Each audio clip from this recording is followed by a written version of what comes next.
bienvenida a todas las personas que participan de esta instancia. Estamos muy felices de tenerles de nuevo. Veo que además han sido constantes, lo que no es fácil, así que les estamos muy agradecidos desde FIMA y agradecidos también con FES, la Friedrich Ebert Stiftung, por el apoyo de siempre y la colaboración de la Universidad de Chile en esta edición de la Universidad Socioambiental. Le damos la bienvenida entonces a la tercera clase del curso de Economía y Naturaleza. Para hoy tenemos el privilegio de contar con la profesora Carol Franco. La profesora hizo sus estudios de pregrado en la Universidad Autónoma de Santo Domingo, en República Dominicana. Luego obtuvo su magíster y doctorado en la State University de Nueva York, en Environmental Science and Forestry. Es economista ecológica, con experiencia en seguridad alimentaria, servicios ecosistémicos, políticas de desarrollo económico y cambio climático. Es profesora asociada de investigación en el Departamento de Recursos Forestales y Conservación Medioambiental de la Universidad de Virginia Tech. Nos acompaña hoy desde allá, de hecho desde Estados Unidos, así que le agradecemos especialmente su presencia hoy. Es asesora de soluciones basadas en la naturaleza del Ministerio de Medio Ambiente de la República Dominicana, y desde ahí ha participado en la redacción del IPCC como editora de revisión del WGII, que es el capítulo de Impacto, Adaptación y Vulnerabilidad, y también en el capítulo de Ecosistemas Terrestres y Acuáticos y sus Servicios. Es también coautora del que probablemente sea el manual más importante y más leído de economía ecológica en el mundo, que si no me equivoco, me corrige la profesora, ya va en su tercera edición o segunda. Segunda. Me puse ansioso, esperaremos la tercera entonces. Junto a algunos de los autores y autoras más citadas en el aún incipiente mundo de la economía ecológica. Entonces, tenemos hoy día un portento en la materia, así que estamos muy felices de recibirla y no les lateo más yo y le dejo todo el espacio a ella para que nos dé su clase.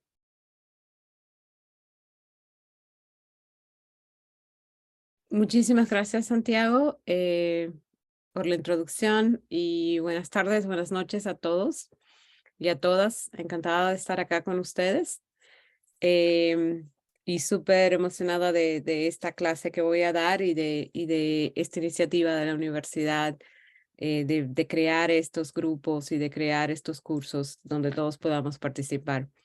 Creo que si algo salió de la pandemia fue el hecho de poder tener cada vez más este tipo de cursos donde podamos realizarnos, donde podamos tener este tipo de intercambio, aunque no estemos a nivel presencial.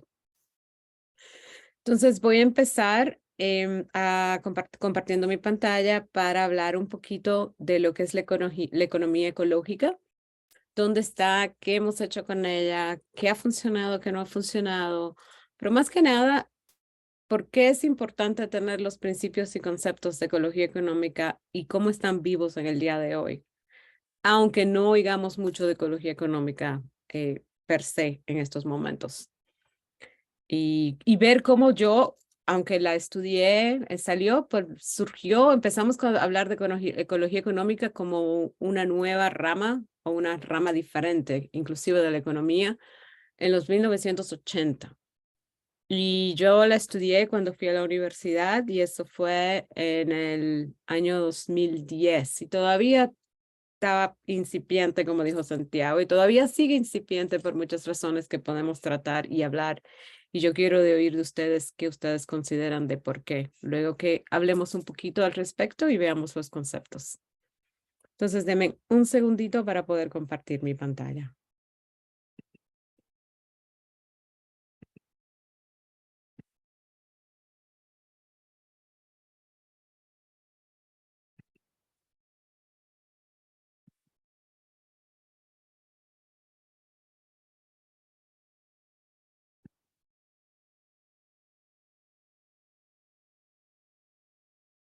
¿La pueden ver? Sí, se ve. Sí se ve. Sin problemas, profesor. Perfecto, mil gracias.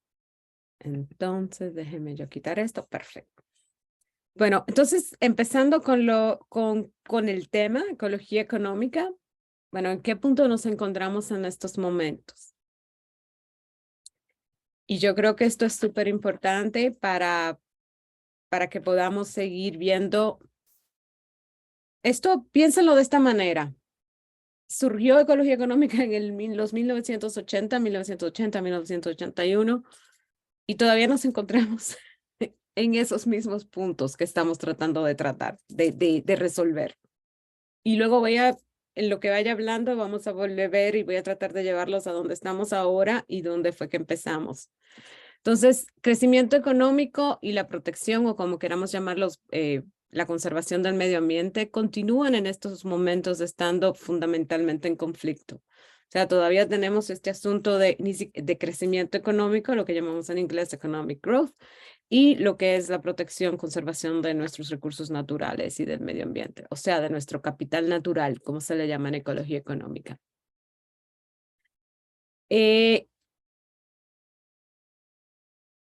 Básicamente, una de las cosas que estamos viendo y que todavía seguimos viendo es esa idea de que no hay límites de la cantidad de dinero que gana una persona y que mientras más dinero tenemos, más vamos a poder comprar cosas y que ese mercado está ahí para resolver todos los problemas. Entonces tenemos que más dinero aumenta nuestro bienestar, esa es la idea, todavía hasta el día de hoy, lo cual, de acuerdo a mí, una humilde opinión, no es la realidad, y que con todo este dinero y con lo que estamos ganando y todo lo demás, el mercado, lo que serían the markets, nos va a resolver todo y nos va a resolver todos los problemas ambientales. Y esto implica la idea de que no tenemos límites, de que los límites no existen y que mientras más dinero, más podemos consumir, mientras más consumimos, más tenemos desperdicios en el planeta. Entonces, esas son ideas que tenemos que tener presente. Entonces, la economía clásica, la economía neoclásica o dominante, la idea de la economía, se define como esa asignación, distribución, básicamente asignación eficiente, lo que se llama efficient allocation en inglés, asignación eficiente de nuestros recursos escasos entre fines alternativos que naturalmente van a competir entre sí. Entonces, es la idea de que la eficiencia, vamos a tener el mayor, lo que sería el mayor output, el mayor resultado, con la menor cantidad posible de insumos. Entonces, en ese sentido, estamos hablando de cómo podemos aumentar esa producción, cómo podemos ser eficientes en esa asignación de nuestros recursos escasos. Y en eso es que se basa primordialmente cuando hablamos de ecología no clásica o la economía clásica en un sentido general, o sea, lo que llamamos economía. Pero cuando estamos hablando de la asignación de recursos escasos y que tenemos diferentes fines alternativos, tenemos diferentes objetivos, tenemos que ponernos a pensar cuáles son esos fines, cuáles son esas metas que queremos y qué recursos escasos se necesitan básicamente para obtener estos fines. O sea, ¿de qué estamos hablando exactamente? ¿Cuáles son los recursos que queremos y cómo vamos a obtener los fines? ¿Y cuáles de estos fines van a tener una prioridad? O sea, ¿qué vamos a priorizar? ¿Y cómo vamos a priorizarlo? ¿Y cómo vamos a asignarlos? Entonces, cuando estamos hablando de la economía neoclásica, siempre vamos a tener que decidir qué recursos, cuáles son los fines, para quiénes son esos fines y cómo vamos a realizar esto. Entonces, esta es una foto muy normal y utilizada en economía. Y como pueden ver, y principalmente en microeconomía. Y como pueden ver, está hablando de los servicios que se pueden proveer y está hablando también de los bienes y servicios, y cómo es que suceden, y cómo es ese intercambio, y cómo van de un lado al otro, y se ve súper bonito en un hoyo negro. Ahora, si yo les pregunto a ustedes, ¿qué creen ustedes que falta en esta foto? ¿Qué ustedes dirían?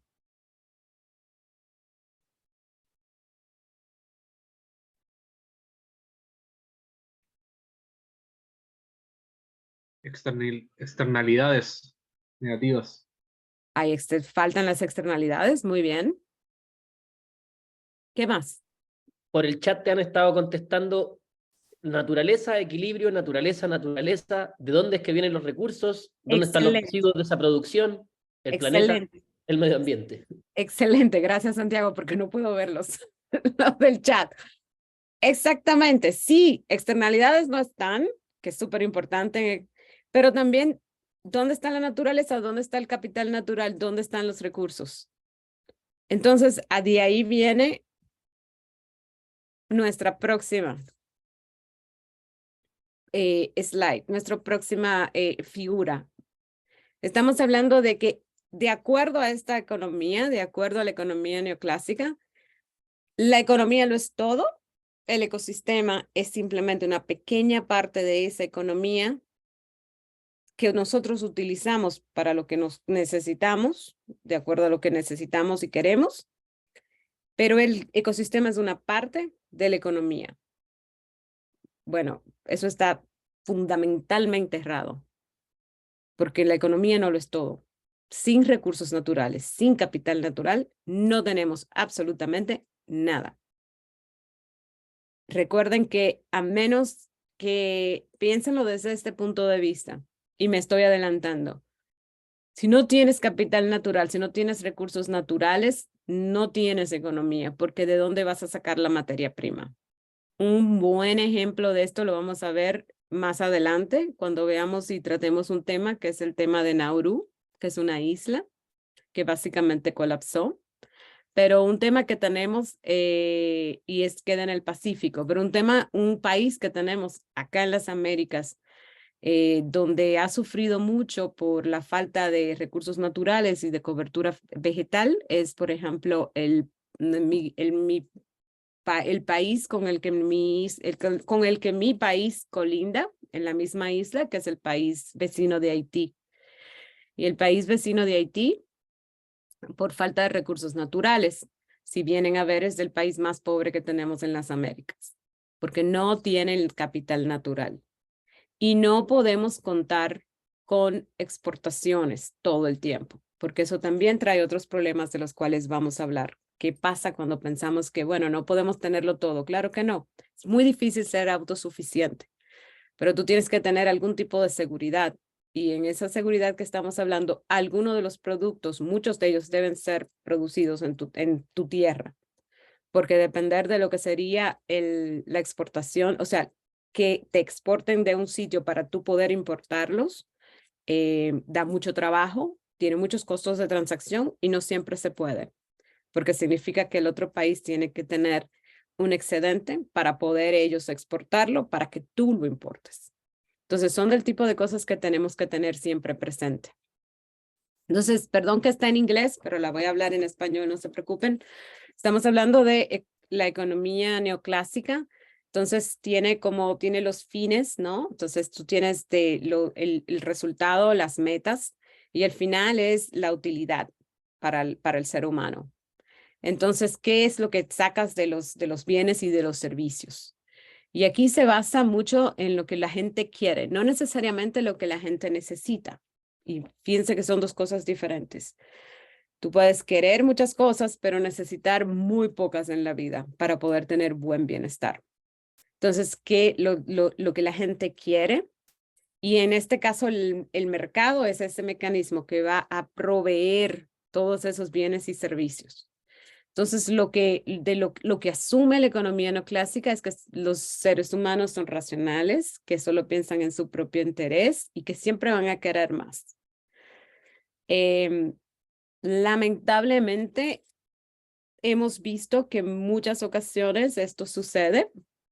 un buen ejemplo de esto es Estados Unidos, y como siempre el querer más, es la idea de, generalizando por supuesto, y pido disculpas, pero estoy generalizando, la idea de tener más, de querer más, de poder tener más dinero, de poder tener más cosas, de poder tener más, de poder consumir más, sigue aumentando y aumentando.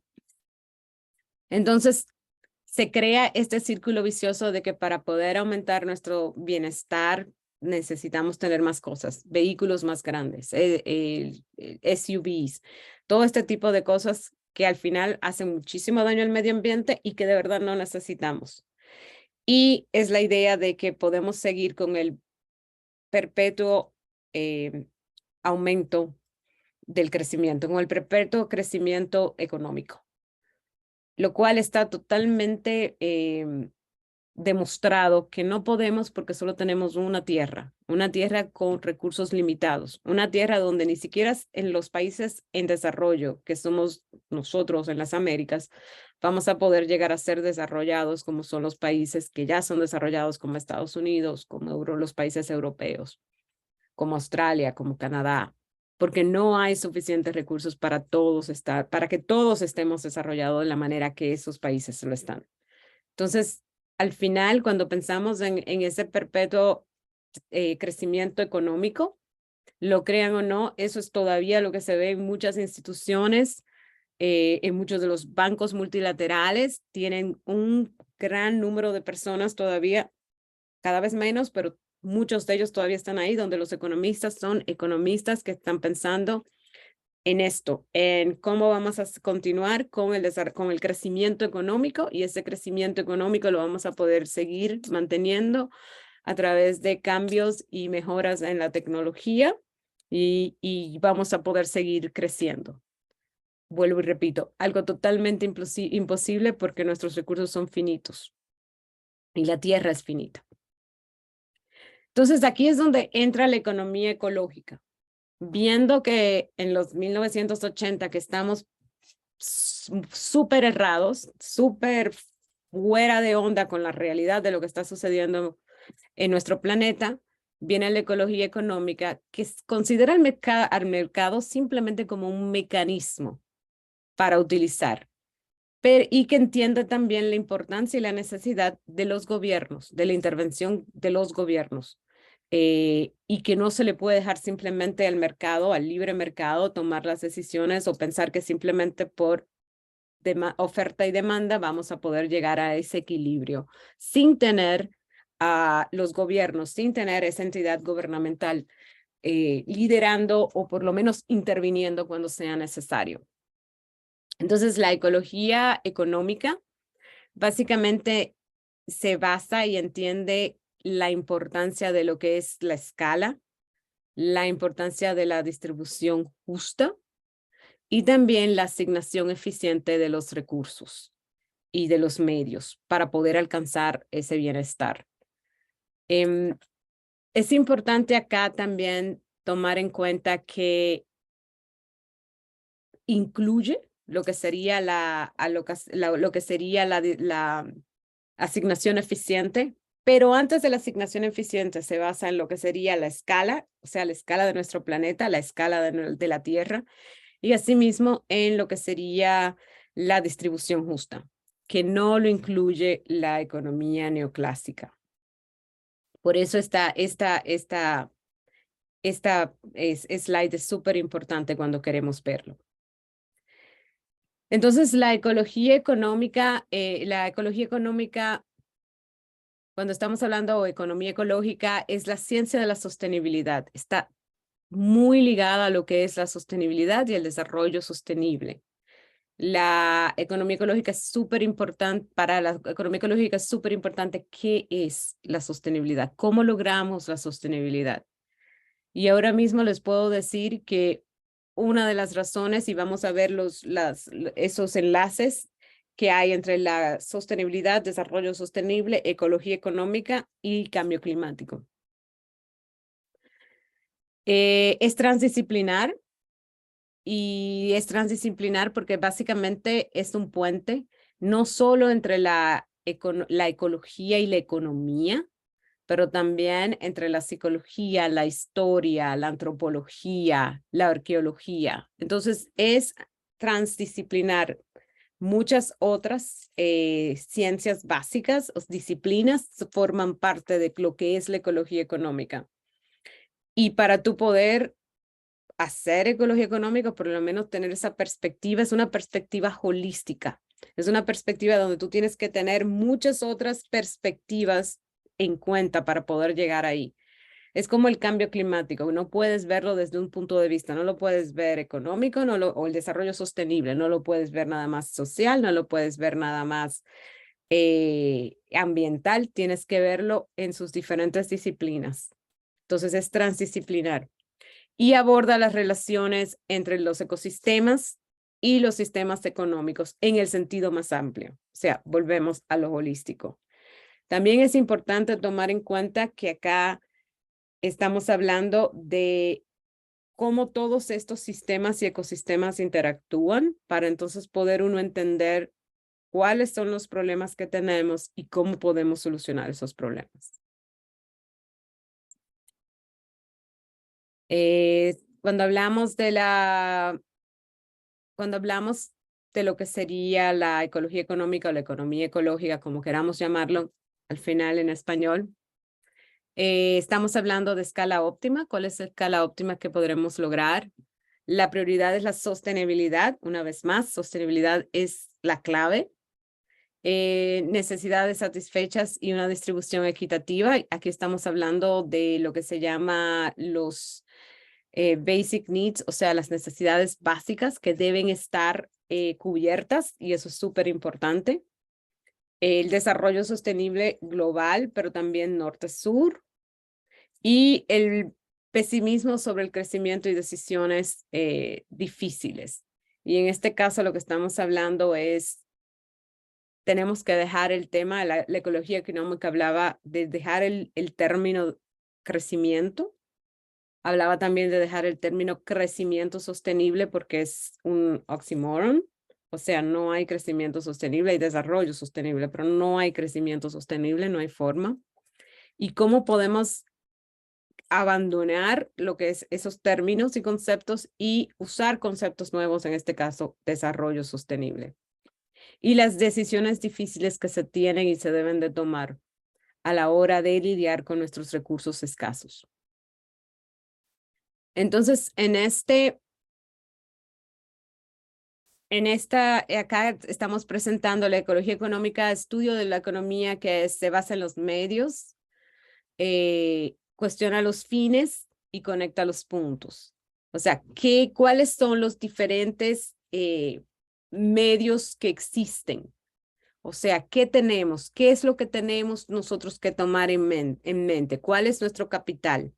A eso se basa, a eso se quiere decir con cuáles son los medios. O sea, capital natural, el capital humano, el capital construido, como el capital tecnológico. O sea, cómo utilizamos estos diferentes tipos de capitales para entonces llegar a nuestros fines. Y en eso estamos hablando de el capital social, capital humano, que viene a ser la salud, que viene a ser la riqueza, la seguridad, la movilidad, y asimismo también lo que es el bienestar. Y el bienestar lo define como felicidad, como armonía, como el poder realizar nuestros sueños, el poder realizar nuestros planes. Fíjense algo importante, no lo traduce al Producto Interno Bruto. Esa es una de las también grandes diferencias entre la economía ecológica y la neoclásica o la economía tradicional. No está traducido al Producto Interno Bruto. Es parte, es necesario, pero no es lo que se diría un fin, el último fin, lo que se llama the ultimate end. No es nuestro fin, el fin al que queremos llegar. Al fin al que queremos llegar es sentirnos realizados como personas, es lo que se llama la felicidad, que es el estudio de la felicidad. En mi tesis de doctorado, uno de los capítulos de mi tesis es lo que se llama subjective well-being, que es el bienestar subjective, ¿cómo se diría en español? Perdón, esa palabra. Objetivos. Eso. Y es la idea de la felicidad, cómo la medimos, cómo es importante. Y ese capítulo de mi tesis fue súper importante para mí, hacer ese estudio para ver cómo no necesariamente por más dinero que puedas tener, eres más feliz o te sientes más feliz. Cómo las relaciones interpersonales, por ejemplo, son muchísimo más importantes que el dinero. Y esas son de las cosas que diferencian la ecología económica de cualquier, o de la economía ecológica de cualquier otra economía. Y es esa idea también, piensa en escala, piensa en distribución, pero piensa también en la forma de medir el bienestar de una manera totalmente diferente. Y sí se necesita dinero, estamos de acuerdo, porque tienes que cubrirte tus necesidades básicas, pero se necesita todavía mucho más como último fin, tu realización como una persona, como tu realización en el medio y tu realización, tu familia y todo lo que te rodea. También en la economía, cuando estamos hablando de economía ecológica, estudio de la economía que es biofísica, porque incluye los límites para un crecimiento, que también incluye la parte social y cultural y la parte de transdisciplinaridad, que todo esto va incluido. Entonces, para la economía ecológica tenemos, ¿cuáles son las preguntas impulsoras? O sea, ¿cuáles son esas preguntas que tenemos así, que tenemos que tratar de conseguir las respuestas? Crecimiento y medio ambiente, límites y mercados cuando proceda. Entonces, son más o menos esas preguntas. Entonces, también aquí tenemos fines deseables. ¿Qué queremos? Una escala sostenible. Eso es súper importante. Y MB es marginal benefit, o sea, beneficio marginal. Y la idea es, en este caso, que podamos ver cómo nuestros beneficios no van a ser más que los costos. MC es marginal cost, o sea, nuestros costos marginales. O sea, que nuestros beneficios sean más que nuestros costos. Y la única forma de que podemos hacer eso es mirándolo de una manera holística, de una escala sostenible. Sobre límites, también hablamos, fines deseados, una distribución justa y una asignación eficiente. Entonces, esas tres fines deseables es lo que define la economía ecológica. Escala sostenible, distribución justa, asignación eficiente. Y no solamente usando los mercados se utilizan cuando procede, cuando no procede, no necesitamos utilizarlo. Y aquí entramos en lo que es la escala. Y cuando hablamos de la escala, como pueden ver, tú tienes productividad, pero tienes el ecosistema global, la tierra, o sea, nuestros recursos naturales, de donde se saca toda la energía y todo el capital natural y todos los materiales para poderlos entrar en lo que es la economía y donde al final va a salir los desperdicios, que nunca nos podemos olvidar de ellos. O sea, acuérdense bien que todo esto va a entrar en lo que le llamamos esa maquinaria de la economía, pero siempre vamos a tener desperdicios. ¿Y qué hacemos con esos desperdicios? Mientras más de esos ecosistemas, de esos recursos naturales, ese capital natural, entramos a la economía, esos desperdicios van a salir y por eso tenemos que tratar de ser bastante cuidadosos y sostenibles. Y por eso, otra razón por la cual el crecimiento perpetuo es imposible. Entonces, piénsanlo como el flujo de materia prima, ¿verdad? Tenemos la materia prima y toda la energía desde nuestro ecosistema global, que son el capital natural, recursos naturales, a través de la economía y de vuelta al ecosistema en forma de residuos, en forma de desechos. Entonces, esta es una, para mí, de las diferencias o la mayor diferencia que podríamos tener es esa cuando comparamos la economía ecológica con el resto de las economías. La economía ecológica hace hincapié y se enfoca en que la economía es un subsistema del ecosistema. Y se basa y se trata de enfocar en la conservación del capital natural.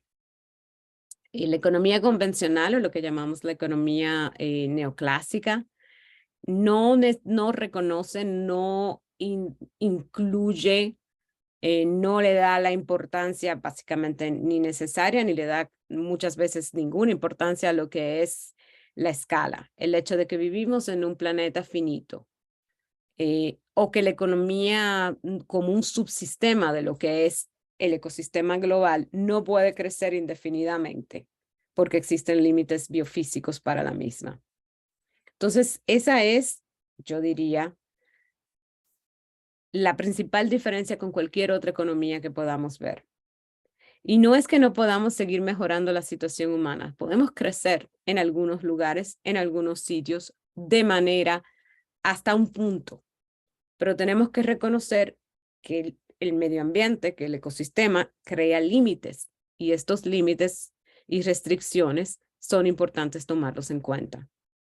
Entonces, sí hay espacio para crecer en algunos países donde es necesario aumentar nuestras posibilidades y donde es necesario poder llegar a poder tener nuestras necesidades básicas cubiertas, pero tenemos que hacer ese crecimiento pensándolo en hasta qué punto podemos crecer y dónde ya tenemos que empezar a pensar en desarrollo sostenible, no en crecimiento y en continuo crecimiento. Viendo de esta manera también el todo y la parte, pensamos también cuando hablamos de economía ecológica, es parte del ecosistema y el crecimiento tiene un costo, y ese costo lo estamos pagando ahora. Si nos ponemos a ver, muchos de los problemas medioambientales que tenemos tienen mucho que ver con lo que fue y es el crecimiento económico.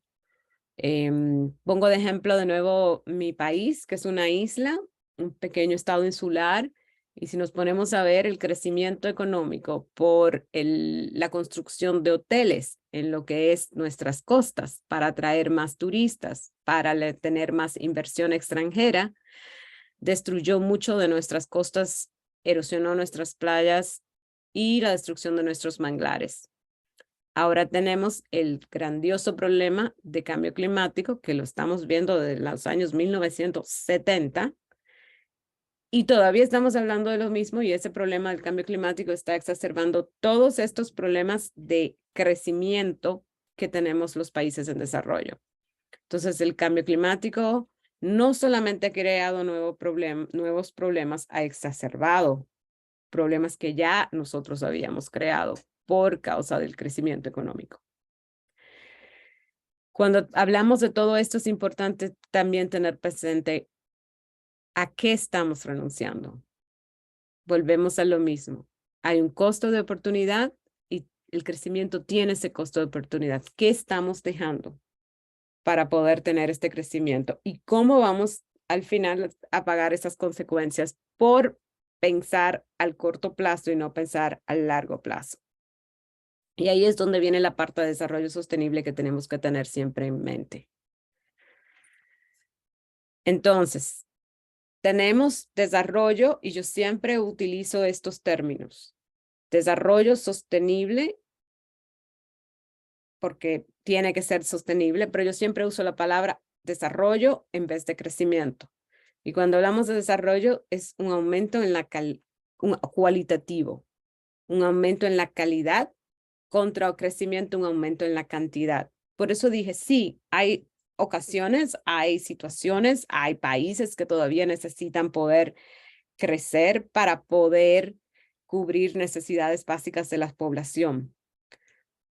Teniendo en cuenta que hay mucha inequidad, por eso la importancia de la distribución que le da la economía ecológica a la distribución. Sin esa distribución, no vamos a poder, tenemos los mismos problemas de tener un 10% de riqueza en un país y el 90% pobreza. Entonces, esa confrontación entre lo que es el aumento cuantitativo y el aumento cualitativo. Entonces, desarrollo contra crecimiento. Y con la idea de que el desarrollo es un desarrollo sostenible que tenemos que lograr. Entonces, en economía ecológica nos pensamos en el desarrollo sostenible, que sería una mejora cualitativa, donde tomamos en cuenta la capacidad de carga de ese sistema o ecosistema. Entonces, piénsenlo de esa manera, es cómo nosotros nos aseguramos de primero tener una idea de cuál es la capacidad de carga de esta zona, de esta área, de lo que sea que estamos hablando, del mundo, de la Tierra, cuál es nuestra capacidad de carga, cómo podemos mejorar cualitativamente y tener este desarrollo sostenible. Lo podemos ver de arriba para abajo, de abajo para arriba. Economía, normalmente la economía clásica, neoclásica, se basa en lo que yo odio, la palabra sustainable growth, que es crecimiento sustentable o sostenible, lo que para mí no existe. Porque si vamos a seguir creciendo y la forma en que se utiliza es que vamos a seguir creciendo, no puede ser sostenible cuando tenemos límites para el crecimiento. El aumento en la producción, entonces seguimos produciendo, seguimos más demandas y mientras haya demanda, estamos nosotros haciendo la oferta. O sea, mientras más demanden por carros más grandes, pues nosotros ofertamos esos carros más grandes, lo cual nos lleva a más número de materiales y a un aumento más de los gases de efecto invernadero y dióxido de carbono, etcétera, etcétera, etcétera. Y la idea de que podemos seguir creciendo para siempre.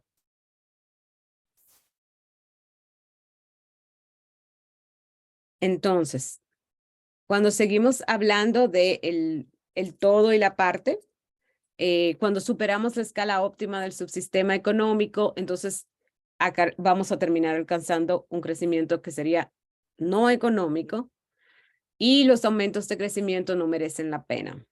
O sea, los costos van a superar nuestros beneficios, porque va a llegar un punto en que no vamos a tener esos recursos naturales por seguir creciendo y lo estamos viendo localizado y regionalmente. Entonces, esto es simplemente un pequeño ejemplo. Cuando tenemos un área, un mundo, un ecosistema que está poco desarrollado, que está vacío, lo que se llamaría un empty world, vacío, que no tiene muchas personas, no tiene mucha producción, etcétera. Los costos de oportunidad de la expansión son bajos y los recursos naturales no son escasos. O sea, tenemos suficientes para todos. Sin embargo, cuando vamos llegando y aproximándonos a un mundo como estamos ahora, donde tenemos mucha gente, vamos creciendo y el mundo es finito, la tierra es finita, los ecosistemas son finitos, llegamos a un punto donde el costo de oportunidad del crecimiento es muy alto y hay escasez de recursos naturales y mientras más estamos entrando en lo que sería esa economía, más va saliendo como desperdicio residuo. Entonces, estamos ya en lo que para ecología económica, estamos en lo que se llama el full world, que sería el mundo lleno, no vacío. Y de ahí la importancia de pensar en los límites y la importancia en no logramos conseguir, no logramos tener ese desarrollo económico que queríamos, ese desarrollo sustentable en vez del crecimiento. Y por eso estamos teniendo muchos de los problemas que seguimos teniendo hoy en día, porque nos olvidamos de que hay un límite para crecer, nos olvidamos que este mundo ya se volvió lleno y ese es otro punto importante de la economía ecológica. Vivimos en el mundo lleno, en el mundo donde cada vez más requerimos más recursos naturales para poder subsistir, para poder seguir con lo que llamamos o con lo que se llama nuestro bienestar, que está traducido en mayor consumo, en mayor dinero, en mayor uso de recursos. Y no en tratar de ver cómo logramos bajar esos recursos, el uso de los mismos. Antes de llegar también a la parte de distribución, volviendo a lo que sería la parte de la escala, como mencioné, piénsalo de la manera de que como tratando de obtener más beneficios monetarios, entonces también destruyendo nuestro capital natural y nuestros recursos naturales, al final esos beneficios monetarios van a caer. ¿Por qué? Porque vamos a tener un área erosionada, por ejemplo, volviendo al tema y al ejemplo de la destrucción de los mangles y la erosión de las playas cada vez y la muerte de los corales alrededor. Cada vez más vamos a tener menos playa, porque la playa se va a ir erosionando, aumento del nivel del mar y se van a ir comiendo lo que sería la costa, el mar. Entonces, al final, esos grandes hoteles que se realizaron para traer toda esa inversión no van a poder seguir existiendo. Se perdió la costa y se van a perder también ese capital de inversión monetario por la razón por la cual se realizó esa destrucción de las costas. Entonces, vamos a hacer ese intercambio y al final vamos a salir perdiendo más de lo que teníamos. Por eso también en ecología económica se basó en un tiempo y lo siguen haciendo en la valoración de los servicios ecosistémicos, precisamente para decir, normalmente los servicios ecosistémicos, como son los manglares, que proveen el lugar para que muchos de los crustáceos y de los peces puedan desovar y puedan tener y criar a sus crías, pero también proveen un lugar excelente, protegen toda, es lo que se llama una infraestructura verde que protege nuestras costas. Le dan un valor de 0 a la hora de tumbarlos para un hotel, haciendo un estudio de costo-beneficio, en vez de darle el valor que se merecen por los servicios que proveen.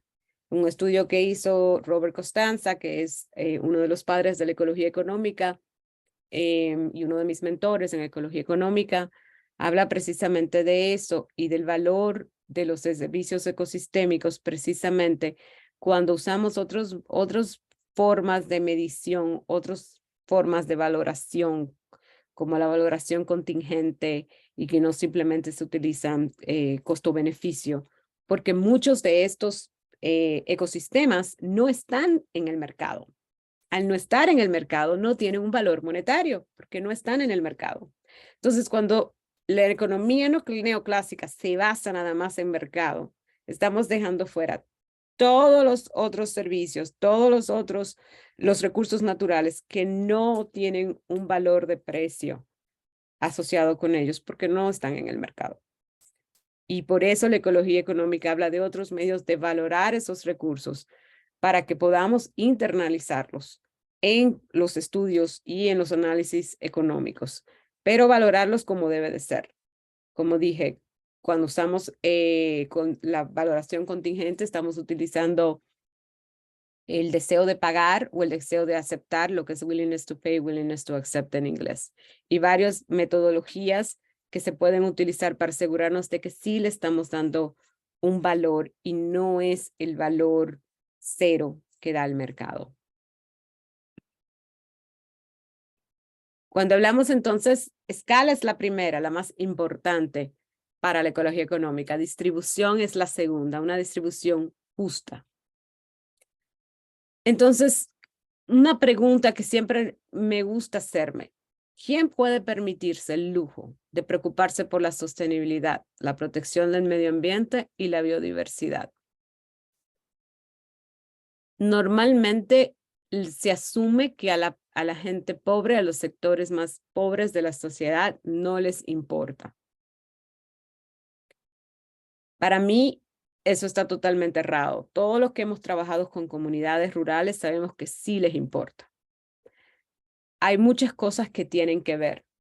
Tiene que ver la falta de opciones y la falta de otros medios y otras formas de poderse ganar la vida. O sea, ¿cuáles son las opciones que tienen estas personas, estas comunidades para poder aumentar su bienestar? Y cuando a veces, no es que ellos no sepan que si tumban todos los árboles y hacen una deforestación, en el corto plazo van a tener dinero y en el largo plazo van a perder mucho más. Pero ¿qué opciones tienen? Entonces, es un asunto de opciones, no un asunto de que no les importa. Y también muchas veces es un asunto de educación, de cómo nosotros explicamos y cómo llegamos a algunas comunidades a decir, miren, eso es lo que está sucediendo y esta es la forma en que podrían hacerlo mejor. ¿Cuáles son mecanismos, cuáles serían técnicas que podrían utilizar para poder disminuir el impacto en el medio ambiente? Pero para serles sincera, muchas de las veces ellos mismos, yo trabajo mucho con comunidades y ellos mismos se sacan en cara la falta de conocimientos a veces que tienen. Nosotros no sabíamos hasta que nos explicaron que esto no podía ser así.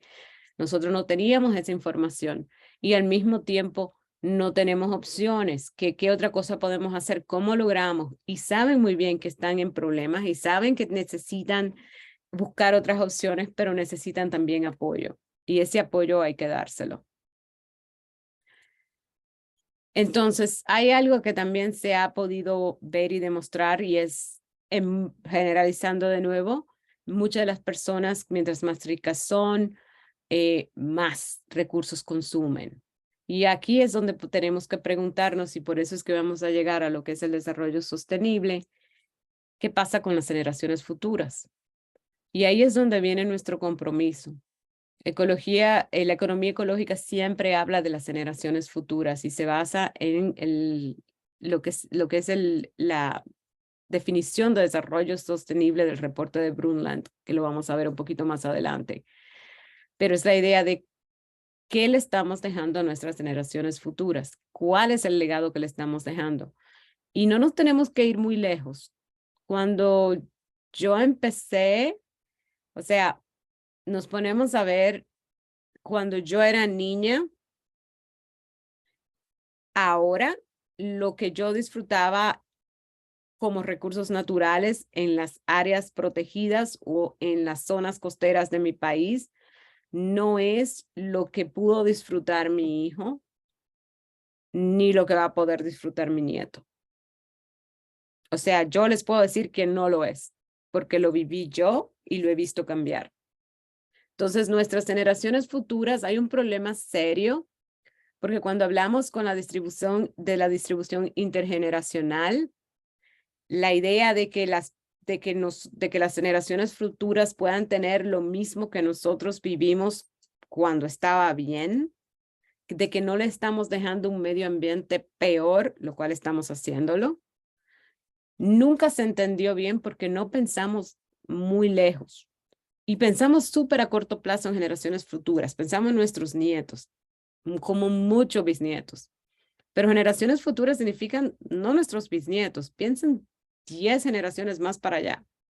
¿Qué le estamos dejando si a nuestros nietos no le estamos dejando el mismo medio ambiente que nosotros encontramos cuando llegamos? Y a mí me ha pasado eso, y a mi hijo yo no le estoy dejando eso, y a mi nieto no le estoy dejando. Cada vez le estamos dejando menos. Entonces, si no nos ocupamos de eso, si no nos ocupamos del medio ambiente, si no nos ocupamos de la clase pobre, de la clase más pobre de nuestras sociedades hoy, y si no lo estamos tomando en cuenta para nuestro hoy, ¿cómo vamos a poder pensar en generaciones futuras? O sea, y vuelvo y repito, estos son temas que se hablaron en el 1980 y seguimos hablando exactamente de lo mismo en el día de hoy.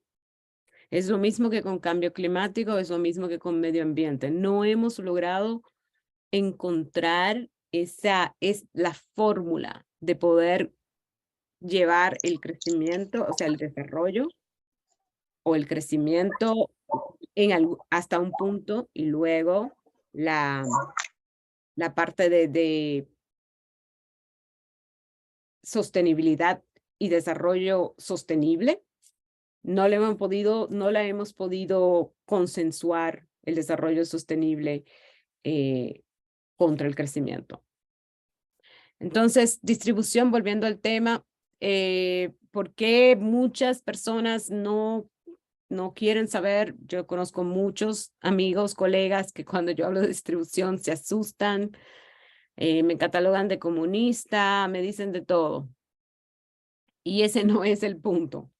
Estamos hablando de la idea de una distribución, es una distribución justa, que no es porque tú puedas sacar el mayor provecho y capturar para ti los valores que crea la sociedad, los valores que crea el medio ambiente o los trabajos de otros, y que se debe pagar un precio justo por las cosas. Es la idea de que todos debemos tener acceso a las mismas oportunidades. Es la idea de que cuando tienes impuestos no deben pagar igual o más la gente pobre que la gente rica. Es la idea de cómo nos aseguramos de que esa riqueza no va siempre para las mismas manos, porque lo que estamos haciendo es exacerbando un problema que ya viene de antes, pero lo estamos haciendo cada vez peor y nos estamos asegurando de que las futuras generaciones vamos a seguir los ricos ricos, los pobres pobres. ¿Qué es lo que está sucediendo entre países desarrollados y en desarrollo?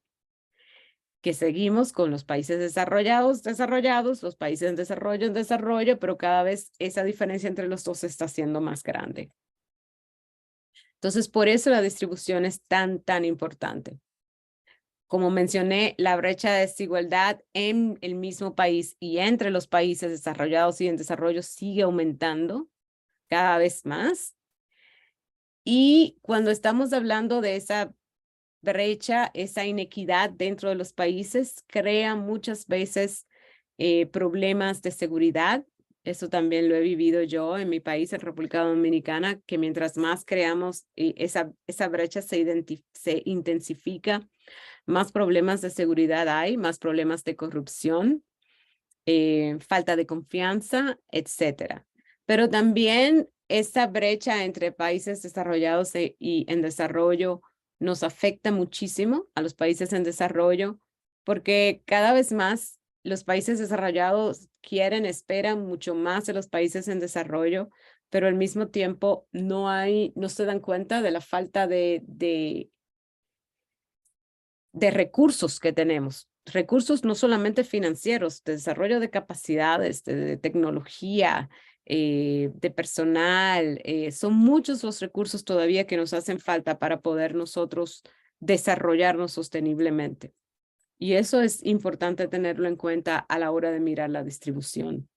Y por eso la distribución es tan importante para la economía ecológica, porque si no tenemos esa distribución justa en los diferentes países, es muy difícil que logramos tener un desarrollo sostenible. Entonces, acá tenemos cuestiones de escala, tamaño de los subsistemas, del subsistema económico, cómo dentro de ese ecosistema global, dentro de ese ecosistema de capital natural, y que este subsistema económico no puede crecer indefinidamente porque necesita del capital natural, necesita de ese ecosistema como insumo y le está dejando ese ecosistema los residuos y desperdicios. Y la base principal acá es que somos un mundo finito, entonces tenemos límites. Y las cuestiones de distribución, que sería cómo nosotros nos aseguramos de que haya una distribución justa, una repartición de esos recursos o de acceso a esos recursos entre los diferentes usuarios, y que esa brecha de desigualdad y de inequidad que se mide con el coeficiente de Gini no siga creciendo y al contrario, podamos achicarla cada vez más. Y entonces acá yo me quiero callar, que ya he hablado suficiente y mucho. Y antes de empezar con la segunda parte, que es la parte de sostenibilidad y desarrollo sostenible, que está muy ligado y es la base de lo que es la economía ecológica, quiero ver ustedes y si pueden, le voy a pedir a Antonia que por favor modere, y a Santiago, pero quiero oír de ustedes, no solo por el chat, pero también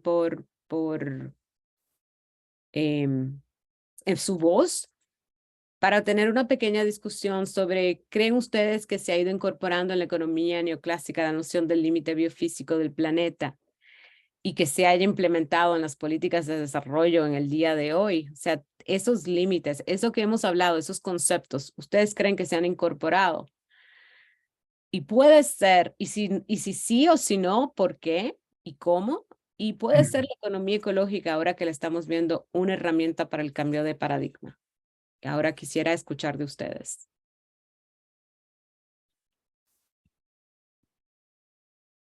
Muchas gracias, profesora. Hemos ido recogiendo varias de las preguntas por el chat, pero vemos también que hay una mano levantada y en vista de la petición de la profesora, vamos primero con la mano y seguimos con las del chat. Así que José Francisco, adelante. Gracias, Santiago. Profesora, muchas gracias por su ponencia, la verdad que está más que interesante.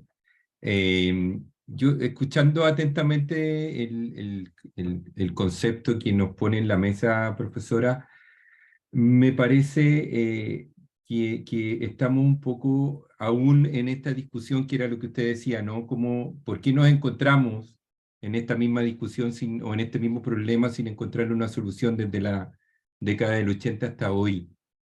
Y tomando la primera ponencia que estuvimos escuchando sobre el concepto epistemológico de la ecología y el medio ambiente, me parece que al escuchar hablar de recurso ecológico o de capital natural, al escuchar hablar de mercado, el mismo concepto de economía, eh, traspolado y agregarle el tema ecológico, siento que si hablamos de ecología, no podemos hablar de recursos naturales o de capital natural. Siento que el concepto de economía, si hablamos de ecología económica, debería ese mismo concepto que está cooptado por el neoliberalismo, debería ser un concepto superado, porque en definitiva, ¿dónde viene la desigualdad? Viene porque el hombre ha entendido las leyes naturales,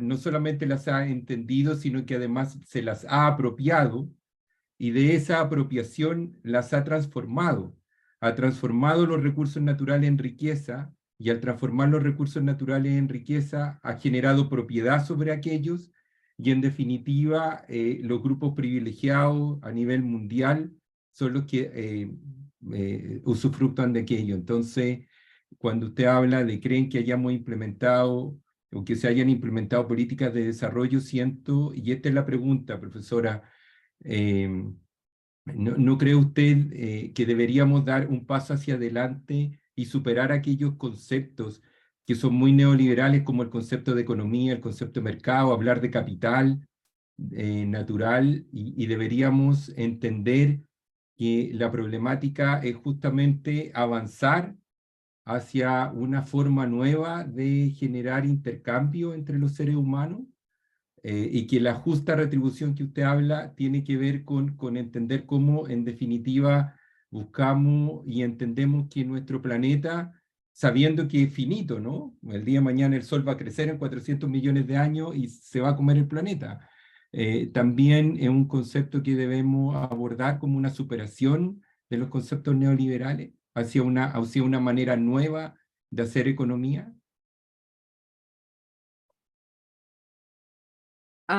Gracias, José Francisco. Mira, yo estoy totalmente de acuerdo contigo. Llamémosle como le llamemos, economía ecológica, o dejémonos de términos y de conceptos. Deberíamos evolucionar en nuestra perspectiva de cómo ver, cómo nos relacionamos y cómo con el medio ambiente y con nosotros mismos. Totalmente de acuerdo, pero no lo hemos logrado. O sea, sí, tenemos que hacerlo, o lo hacemos o vamos a seguir pasando los problemas que estamos pasando, y vuelvo y repito, los que van a sufrir primero van a ser precisamente las comunidades y las personas, las sociedades más pobres, de menos recursos. O sea, estoy totalmente de acuerdo contigo, tenemos que evolucionar, tenemos que movernos, se podrían dejar conceptos y decir, ok, no podemos seguir con estos mismos conceptos, pero seguimos en lo mismo. Y lo que no hemos logrado saber es cómo nos movemos de donde estamos ahora a ese otro, a donde sea la próxima, al próximo paradigma. ¿Cómo vamos a hacer ese cambio de paradigma? No lo hemos podido realizar, no hemos podido, yo no te digo que no hayamos avanzado, yo trato de ser positiva lo más posible, pero queda mucho trabajo por hacer. Cada vez más, te puedo decir, les puedo contar a ustedes, en estos momentos el Banco Mundial está haciendo unos estudios, unos reportes sobre diagnósticos sobre cambio climático y desarrollo. O sea, ¿cómo logramos tener desarrollo? Ahí, aunque se llame cambio climático y desarrollo, utilizan modelos de crecimiento económico, que quede claro, pero tener desarrollo y poder disminuir los impactos del cambio climático y políticas de descarbonización. Y cómo vamos a poder adaptarnos al cambio climático al mismo tiempo que nos desarrollamos con los niveles de inequidad que tenemos. Pero por lo menos están mirándolo desde un punto de vista donde dicen tenemos que hacer algo porque definitivamente el desarrollo y la conservación del medio ambiente tenemos que buscar la manera de que finalmente se unen. Pero todavía estamos en eso en el día de hoy. O sea, estos reportes están saliendo ahora en lo que estamos hablando. Entonces es un problema que no hemos podido lamentablemente no hemos podido solucionar y lamentablemente todavía hay muchas personas que no están en el medio, o sea, personas que pudieran hacer algo, gobiernos, etcétera, que todavía no han podido buscar la manera de que esto se pueda resolver. O sea, es muy complicado el tema, nos sacamos los conceptos, pero es muy complicado el tema porque envuelve un cambio de paradigma en cómo las personas se manejan, en cómo vemos el consumo y la demanda y la oferta. Muchas gracias, profesora. Hay bastantes manos levantadas y bastantes preguntas en el chat, algunas de las cuales creo y me tomo la atribución de dar por respondidas en base a la última intervención. Le vamos a dar entonces, vamos a juntar las preguntas de Carolina, Cristian y Daniela, que ojalá las hagan lo más concisas posibles para que podamos abarcar la cantidad de preguntas que tenemos.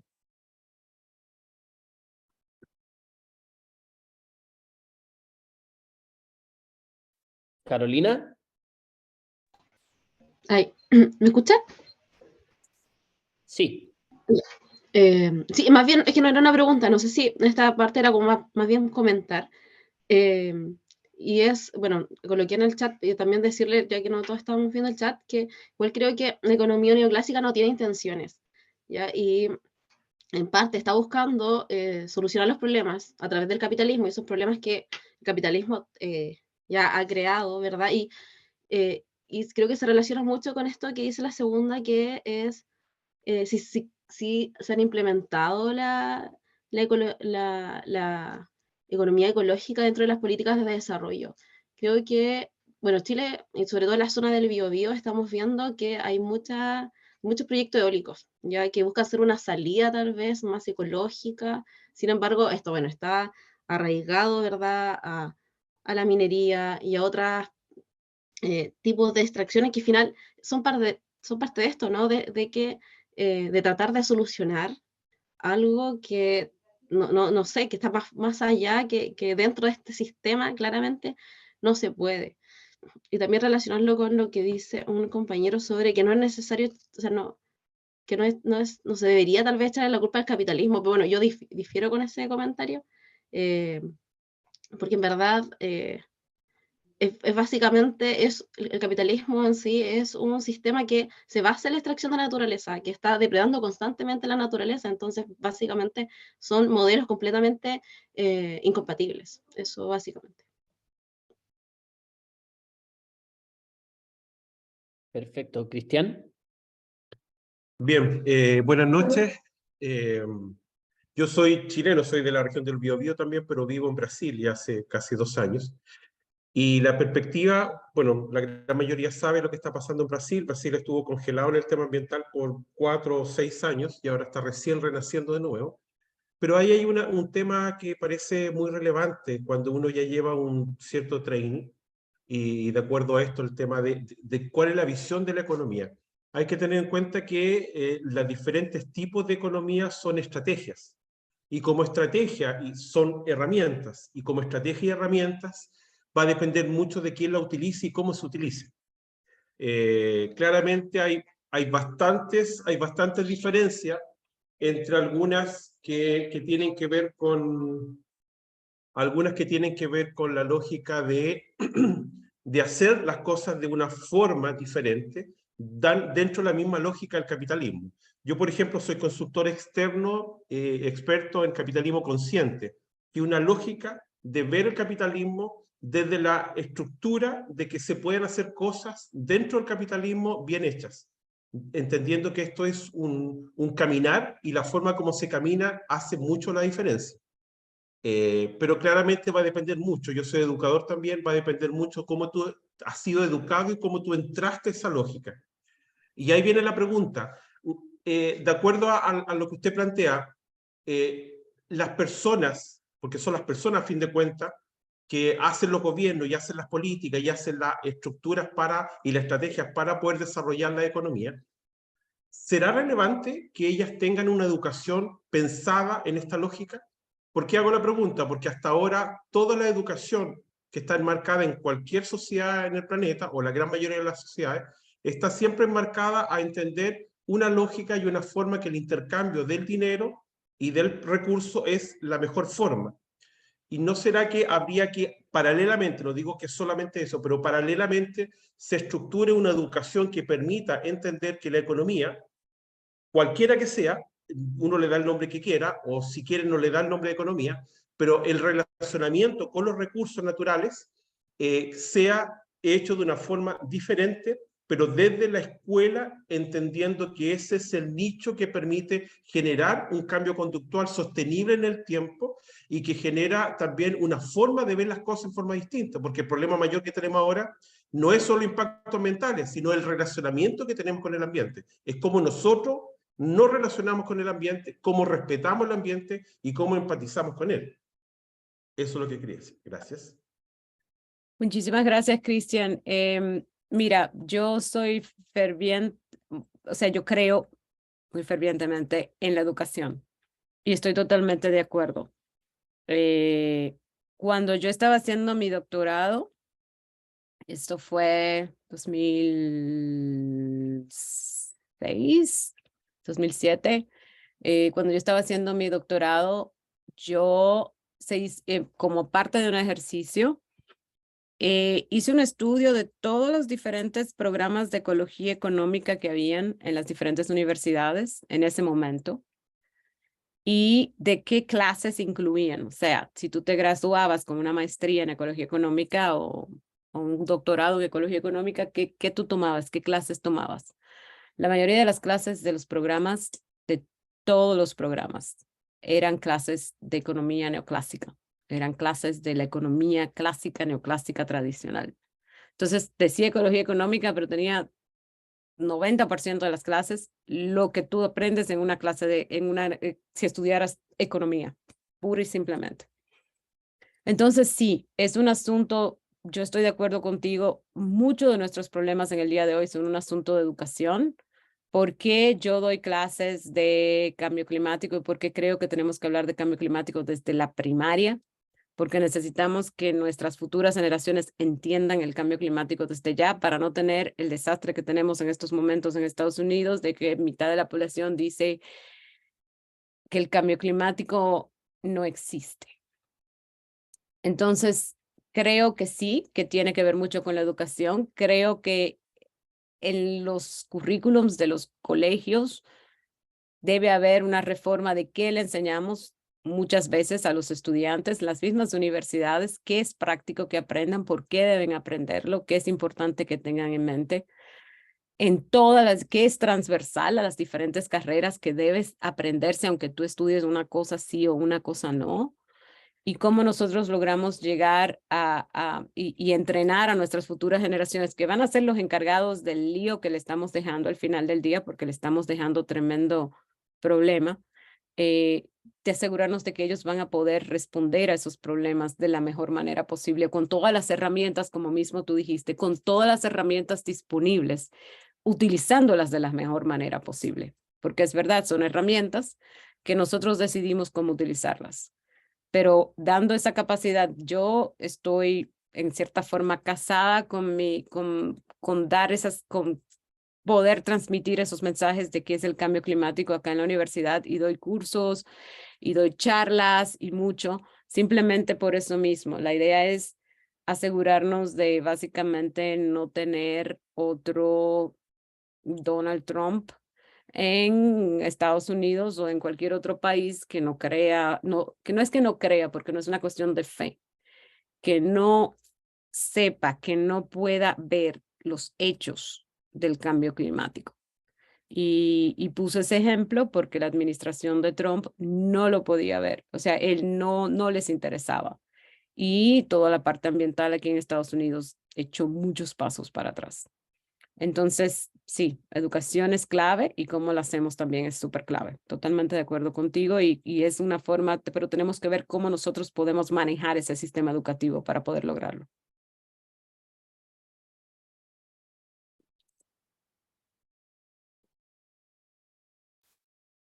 Muchas gracias, profesora. Voy a recoger un par de preguntas del chat que me han parecido interesantes. La voy a ligar con una que tengo yo de Patúo y después le doy la palabra a Daniela y Gonzalo que tienen la mano levantada.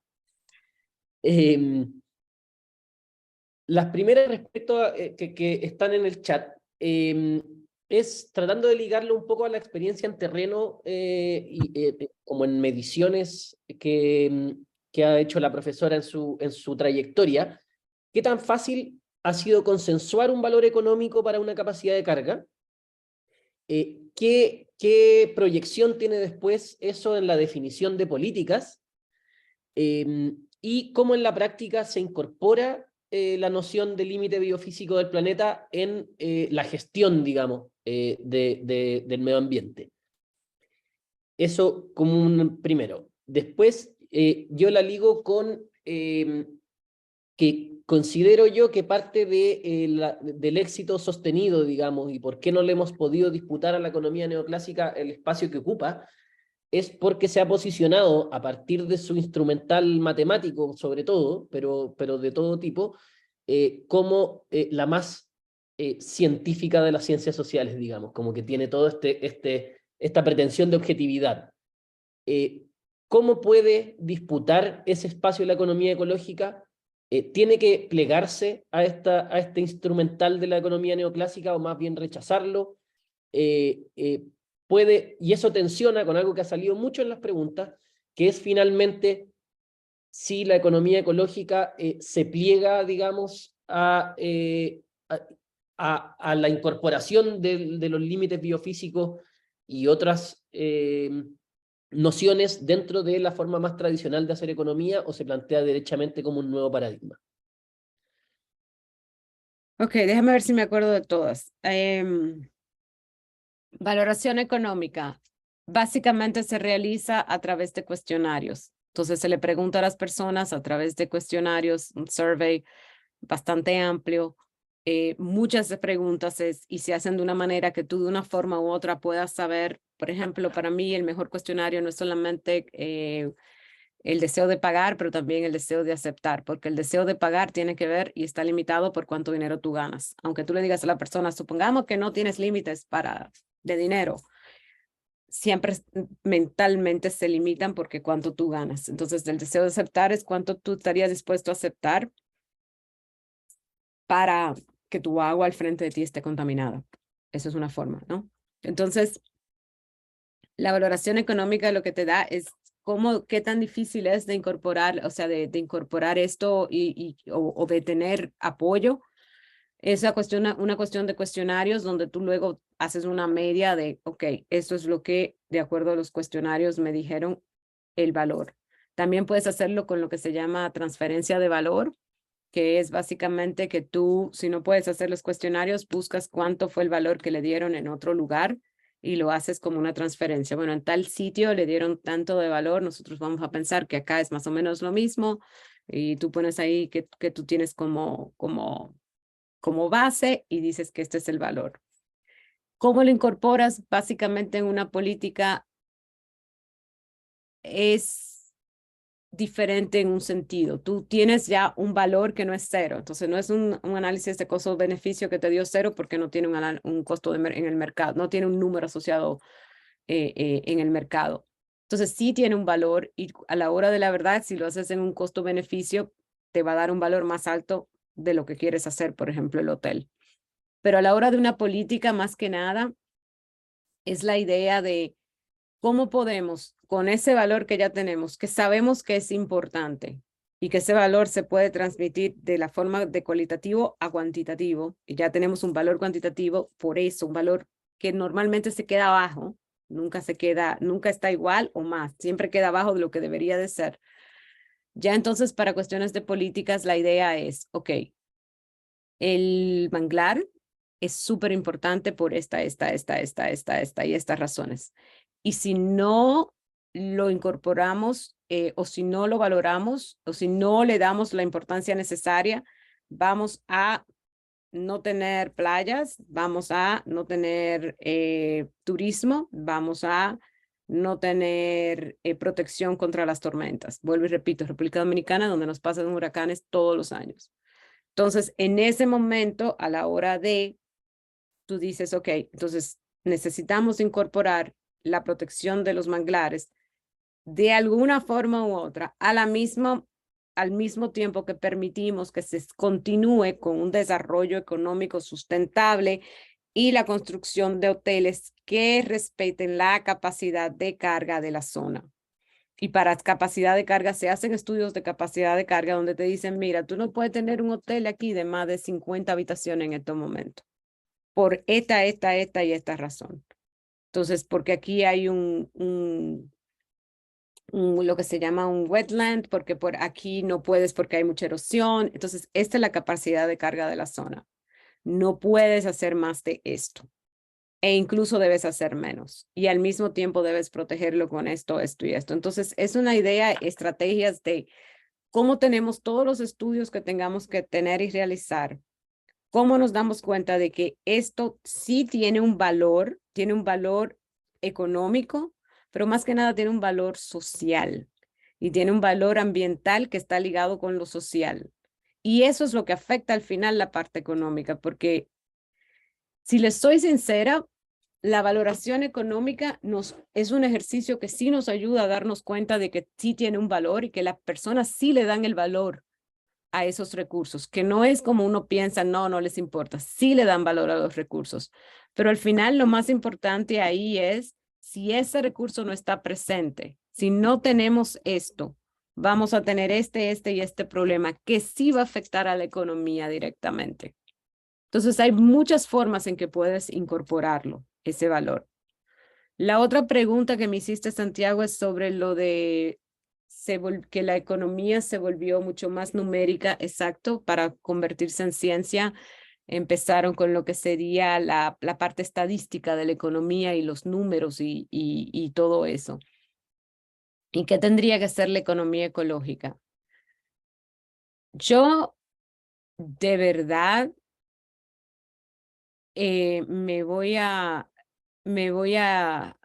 alinear con lo que dijo Cristian, y yo creo que ya estamos en un punto que no es una economía ecológica o lo que sea, es un asunto de reeducar a las futuras generaciones, porque ya los economistas que tenemos no se van a reeducar, a las futuras generaciones de cómo ver la economía de una manera diferente. Entonces, no es tanto el nombre, porque de verdad la economía ecológica para mí, como economía ecológica, si la buscas ahora como un paradigma nuevo, que la gente sepa, ninguno de mis estudiantes sabe lo que es la economía ecológica. Muchísima gente no sabe lo que es la economía ecológica. Mucha. Pero hay muchos economistas en su vida llenan de economía ecológica. Entonces, yo creo que en estos momentos no es tratar de pegar un nombre o tratar de pegar una nueva rama, es tratar de evolucionar o cambiar la que tenemos e incorporarle las partes importantes de la economía ecológica, que la sigo utilizando todos los días.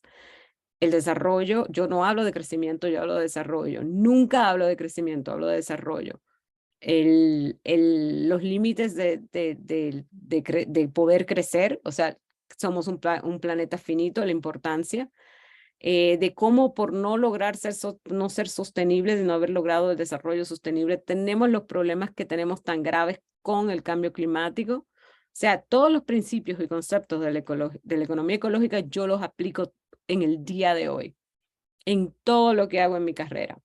Entonces, para mí, aunque no existe, no pegó como un nuevo paradigma, los conceptos son súper importantes y no debemos perderlos. Entonces, más incorporarlos a lo que hacemos, es incorporarlo transversalmente. aunque no le pongamos un nuevo nombre y un nuevo paradigma y un nuevo, o sea, no le pongamos ese nombre de, esto va a ser la panacea. No, es como esos conceptos, como esos, como lo que la base de la economía ecológica la podemos hacer transversal en algunas de las otras disciplinas que utilizamos todos los días. Esas serían mis respuestas.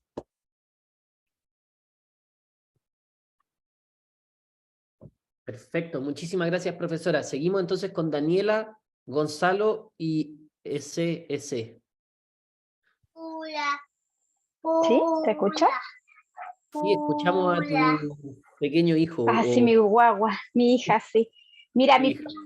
creo que casi todo lo ha respondido, pero mi pregunta es súper específica. Lo que pasa es que yo soy profesora y hace 2 años descubrí, buscando sobre economía ecológica, el modelo económico Donut, y que es de una economista británica que se llama Kate Raworth y habla sobre los límites. Y es como una dona, un pastel.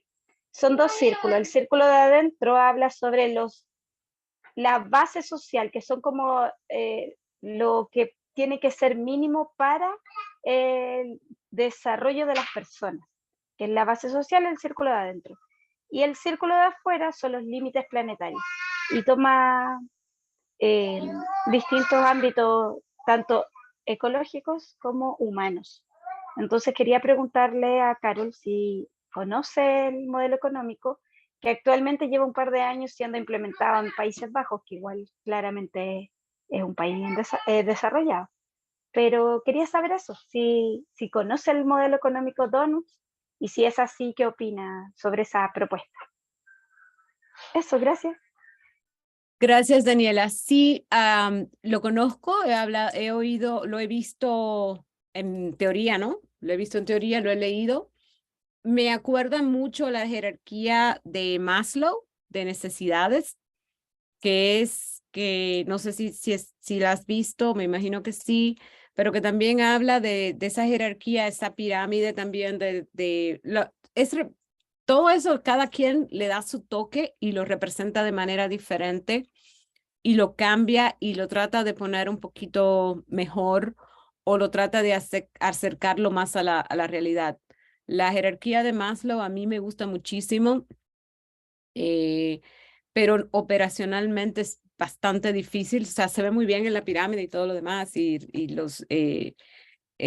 las necesidades básicas y cómo llegas a la realización al final, pero la operativización yo creo que es donde a veces o siempre nos da mucho más trabajo. El de la donut lo he visto, no soy experta en él y sé que estaba siendo implementada y tratando de operativizarse, pero no tengo mucha más información al respecto. Como te digo, dependiendo del investigador o de la persona que está, ellos hacen los cambios necesarios y de acuerdo a cómo creen que podría ser mejor implementado.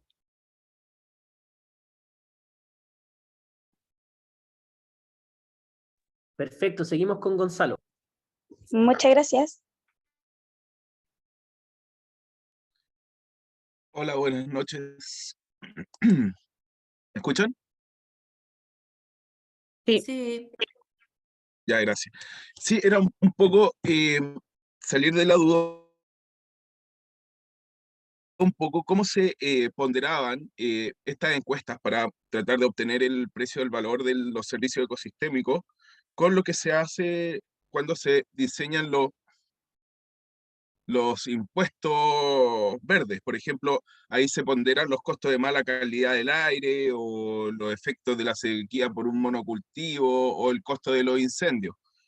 Entonces, ¿cómo se pondera la disponibilidad de datos versus la opinión de los expertos? ¿Se hace un panel de expertos para llegar a un precio definitivo? Se hace una comparación, me imagino, además, con los precios internacionales, entre comillas, del CO2, pero todo nos empieza a quedar limitado a valorizar el CO2. ¿Cómo vamos jugando con esas variables? ¿Cómo funciona la realidad al final?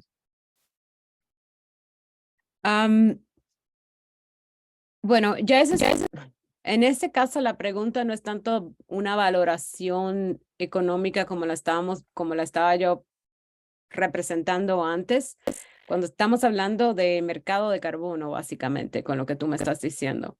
Y cuando hablamos del mercado de carbono, entran muchas cosas en colación. Sí se pueden hacer encuestas, sí se hace panel de expertos, sí se busca el valor internacional. En estos momentos se está tratando de tener mercados de carbonos regionales, a ver cómo logramos nosotros y mercados voluntarios, etcétera, a ver cómo nosotros logramos aumentar, saber cuánto es de verdad el precio real de la disminución del CO2 por país. Han habido muchísimos quejas, por ejemplo, con el programa de REDD+ de reducción de emisiones por deforestación y degradación de la Convención Marco de las Naciones Unidas, que es el REDD+, es el programa que se implementa en los países en desarrollo, y es precisamente porque el Banco Mundial lo que paga son $5 por tonelada, que es súper poco, por la disminución de CO2, de gases de efecto invernadero en general en los países a través del programa de REDD+.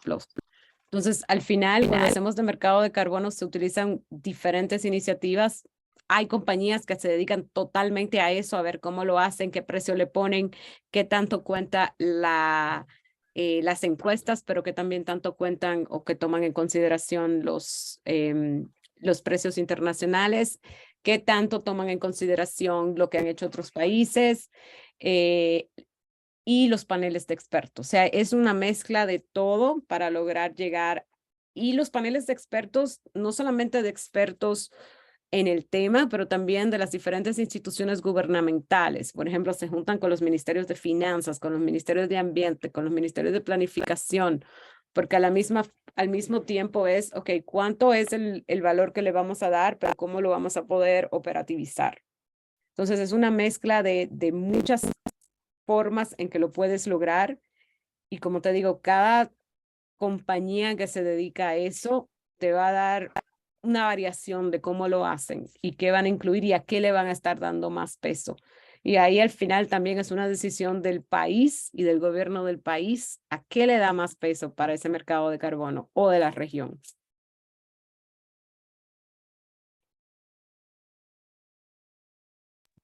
Muchísimas gracias, profesora.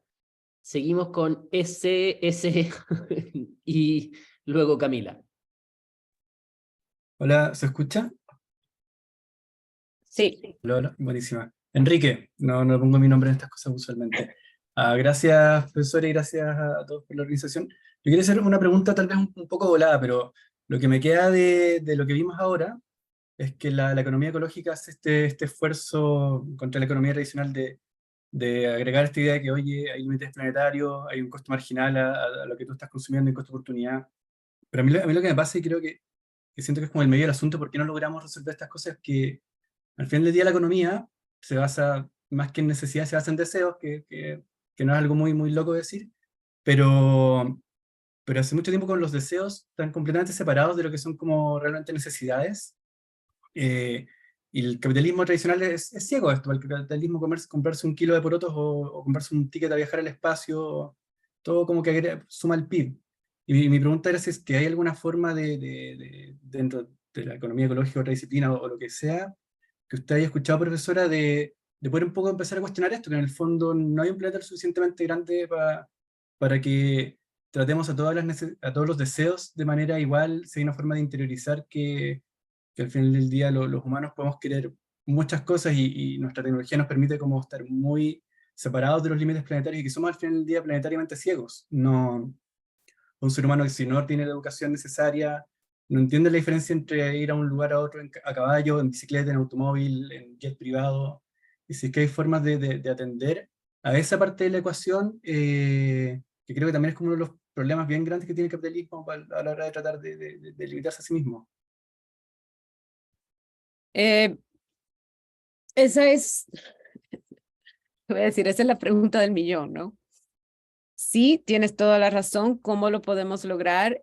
Hay un problema muy serio entre lo que queremos, o sea, lo que deseamos y lo que necesitamos. Y eso para mí, estamos hablando, en eso se basa mucho la economía ecológica, era needs versus wants. Por eso todo habla de necesidades. ¿Qué necesitamos? No qué deseamos. Porque al final podemos querer muchas cosas, pero para necesitar no necesitamos tantas. Para poder, incluso para poder vivir bien, no necesitamos muchísimo dinero, no necesitamos un montón de cosas que el mercado y que el consumerismo nos hace pensar que sí las necesitamos. Pero la única forma de nosotros poder entender esto y poder llegar a algún lado, vuelvo y repito, tiene que ser a partir de educación. Cómo nosotros a nuestras futuras generaciones, o sea, a los niños ahora empezamos a inculcar en ellos que no es necesario tener el carro más grande, que no es necesario tener la casa más grande, que no es necesario seguir consumiendo y tenerlo todo y tener todo nuevo para poder llegar, para poder ser más felices. Y ahí vienen los conceptos de economía ecológica que yo siempre digo, tal vez no existe como ciencia, como paradigma per se, pero los conceptos tenemos que internalizarlos, interiorizarlos en el día a día de nosotros. Es muy difícil, pero yo creo que sería la única forma de ver cómo nosotros logramos precisamente, mira, no necesitas todo esto, tú puedes, un ejemplo clase, te voy a hacer 2 ejemplos. Uno, ¿tú crees que necesitamos vivir con electricidad 24/7? Me vas a decir, claro. Mi país se va a la luz diario por varias horas en República Dominicana. Y aprendimos a vivir así. Que se vaya la luz en Estados Unidos media hora. Se cae el sistema completo. No saben qué hacer, no saben cómo hacerlo. Y por eso no le dan la importancia necesaria a los problemas que tenemos ahora. Porque muchos de los problemas que sufrimos en países en desarrollo no se sufren en países desarrollados. Y continuamos con el mismo status quo. O sea, sí, ¿cómo logramos que se vea, que se mire todo de una perspectiva diferente, de un paradigma diferente? Que miremos que no es tanto lo que queremos, porque queremos de todo, sino lo que necesitamos. Tiene que ver con educación. O sea, para mí es la única forma de que podemos llegar que las futuras generaciones cambien su forma de ver y su perspectiva de no querer más. Tiene que ver con una educación y cómo inculcamos esa educación en la parte cultural. Muchas gracias. Le dejamos la palabra ahora a Carolina Concha. Hola, ¿me escucho? Sí. Sí, ya, genial. Bueno, en realidad no sé si es tanto una pregunta, tal vez va más a responder estas preguntas que hizo la profesora al comienzo de que se abrió este debate. Y más que nada relacionarlo un poco a que la economía actual, yo igual desde un lugar en que yo no sé tanto de economía, no es mi área de expertise, pero entiendo que hay en sí misma la teoría pasa a ser infinita en la práctica, como que desde la misma economía se crean imaginarios para seguir haciendo crecer y seguir en esta enclave de crecimiento infinito. Y obviamente coincido con lo que han dicho todos y con lo que ha dicho la profesora respecto a que la educación es la clave. Pero en el tema de educación igual, ¿cómo podemos hacer para que no solo las nociones, sino el entendimiento, la relación que tenemos con la tierra, con la naturaleza, cambie? Porque finalmente uno puede escuchar mucha teoría, pero poco va a entender de cómo funciona efectivamente la tierra.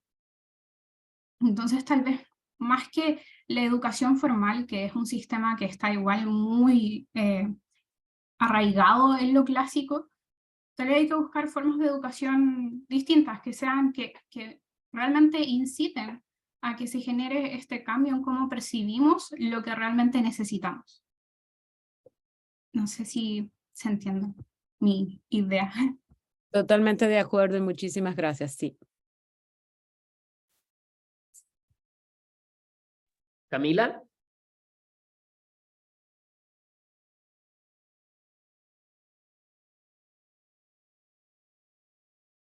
Camila a la 1. Camila a las 2. ¿No? Al agua entonces. ¿Alguien más que tenga una pregunta? Si no, yo tengo una para ya ir cerrando.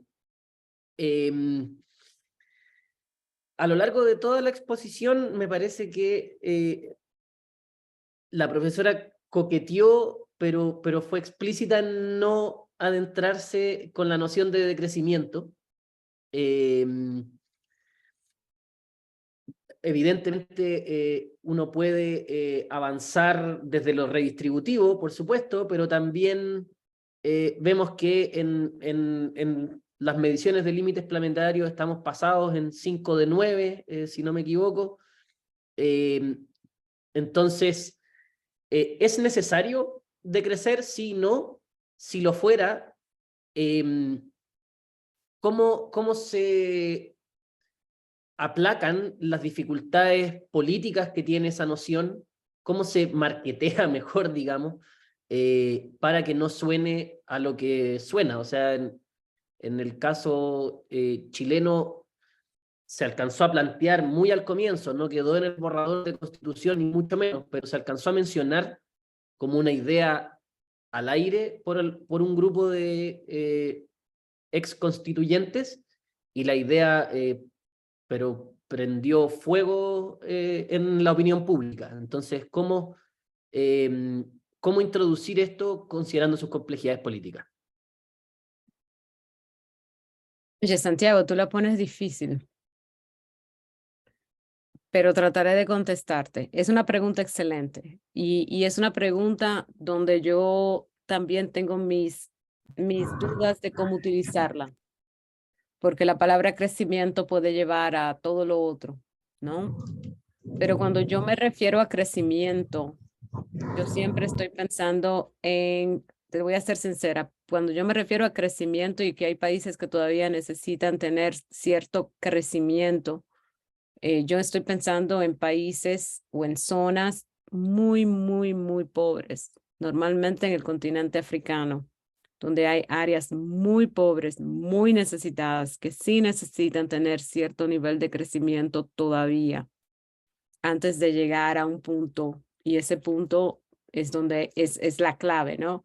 Tienen que crecer porque la pobreza es muy alta, porque no tienen básicamente la forma de acceder a los recursos, entonces todavía se puede ver que necesitan cierto crecimiento al mismo tiempo que están desarrollándose. Pero sí se puede ver en algunos casos en estos países que tú necesitas todavía crecer para poder llegar a un nivel básico de Producto Interno Bruto donde las necesidades básicas de muchas de estas personas puedan ser cubiertas, al mismo tiempo que tú estás desarrollándote en muchos otros temas.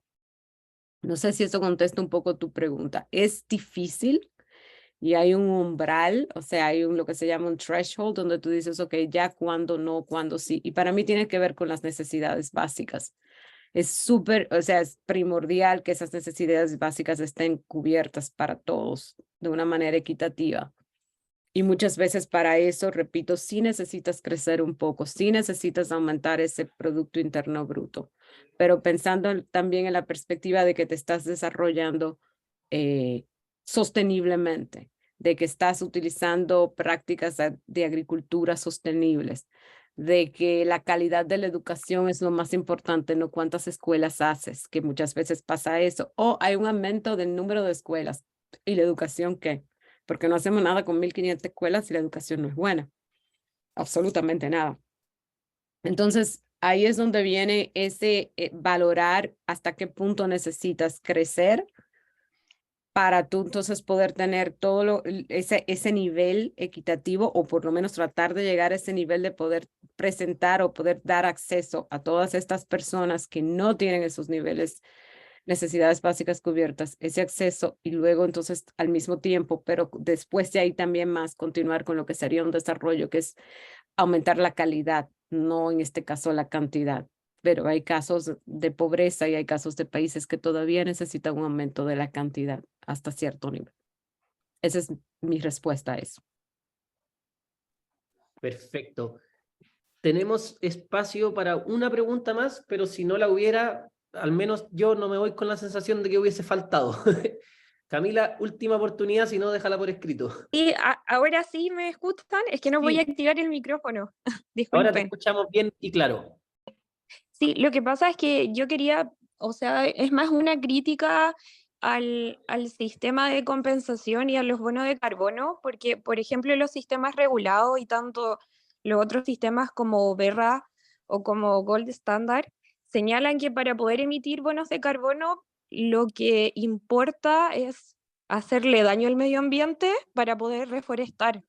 Entonces, como que siento que no, en vez de que los bonos de carbono de, no sé, las comunidades indígenas que protegen el Amazonas, ya sea colombiano o brasileño, podrían valer mucho más que los bonos de carbono de reforestaciones, que finalmente muchas empresas, y ocurrió algo en Brasil con todos estos incendios, que después reforestaron y estos bonos se transaron por mucha más plata de lo que deberían costar los bonos que son de bosques que no se han tocado en muchos años. Entonces, al final el sistema igual siento que es un poco perverso en el de los mercados regulados, porque básicamente si uno no tiene una adicionalidad al bono carbono, no, el valor no vale o no lo certifican. Camila, así es. Esa es mi crítica, por ejemplo, con el programa de Red Plus, y es precisamente que tienes que demostrar adicionalidad, lo cual significa que los productores, las personas, las poblaciones indígenas que siempre han mantenido, como tú misma dijiste, un bosque, que han protegido el bosque, que han manejado sosteniblemente el bosque, no reciben nada. Y los que lo destruyeron, sí reciben. Entonces ahí hay un problema bastante serio de cómo fue conceptualizado, y eso tuvo mucho que ver con la parte de adicionalidad, de que era así, si está destruido o lo van a destruir y es inminente, entonces vamos a proveer dinero, y no con los que están haciéndolo bien hecho. Incluso trabajando con comunidades en México y agricultores y personas que trabajaban con bosques diciendo, entonces, ¿qué tengo que hacer? Cortarlo para que me den dinero. O sea, trajo muchos problemas, no es o sea, sí, tiene fallas, no tengo otra forma de decirlo, que tienes toda la razón, tiene fallas y son fallas que deberíamos buscar la manera de arreglarlas. Perfecto. En vista de que nos quedan pocos minutos y que Cristian ya habló una vez, te pido por favor así como palabritas para ya después cerrar. No, pero dale, adelante si no alcanza, pero así conciso.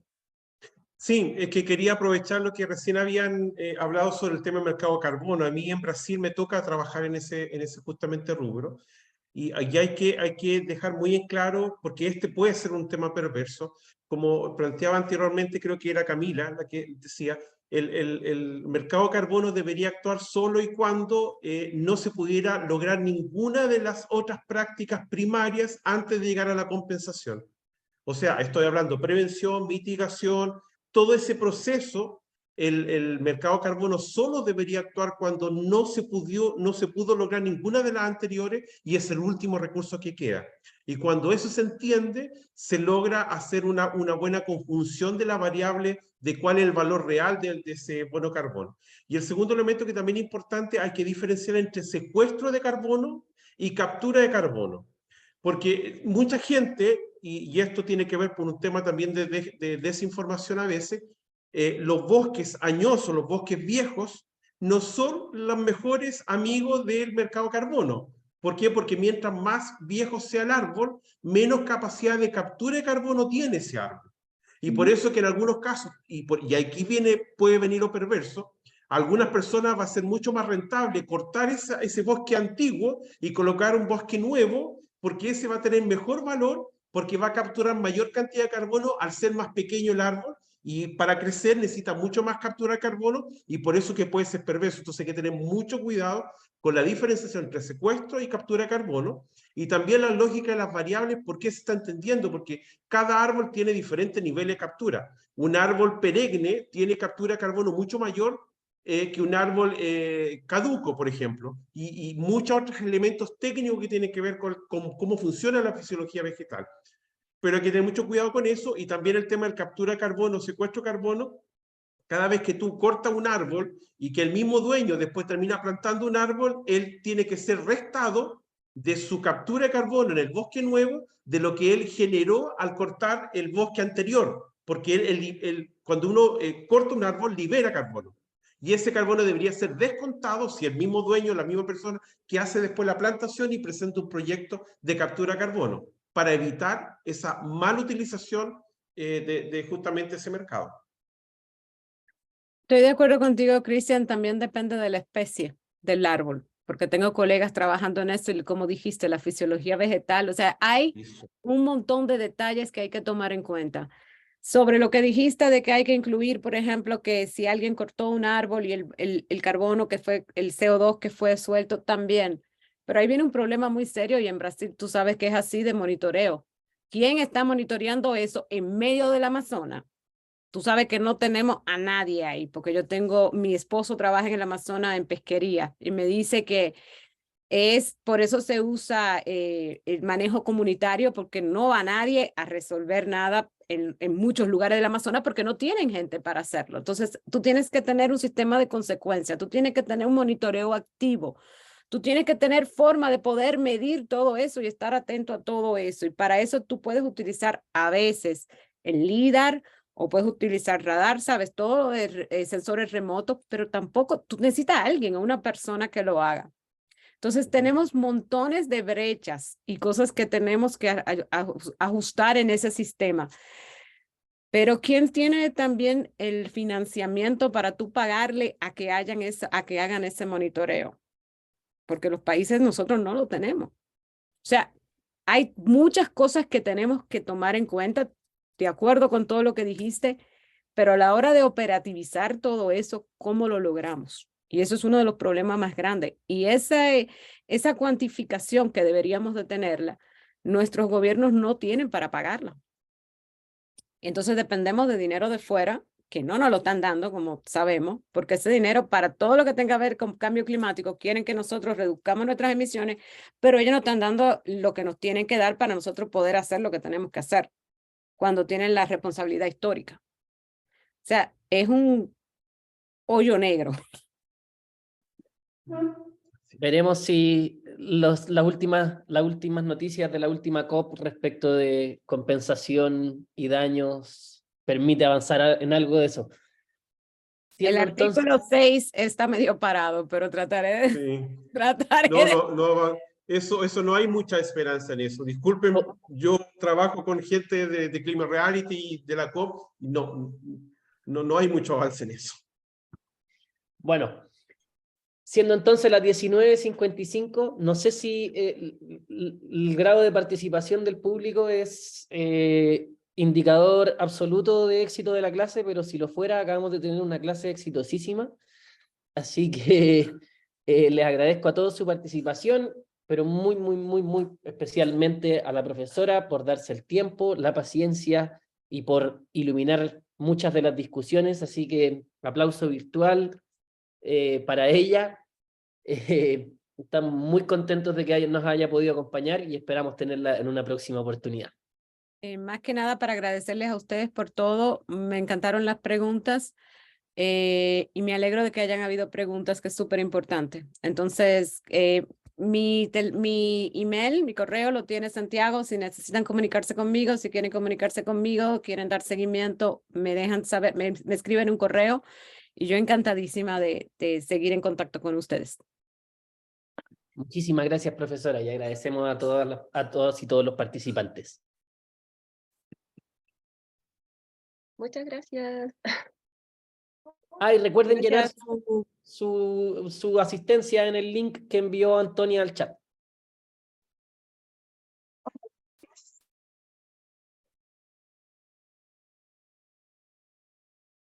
Gracias, buenas noches.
¿Por qué podemos tener 7 personas en la sala de espera?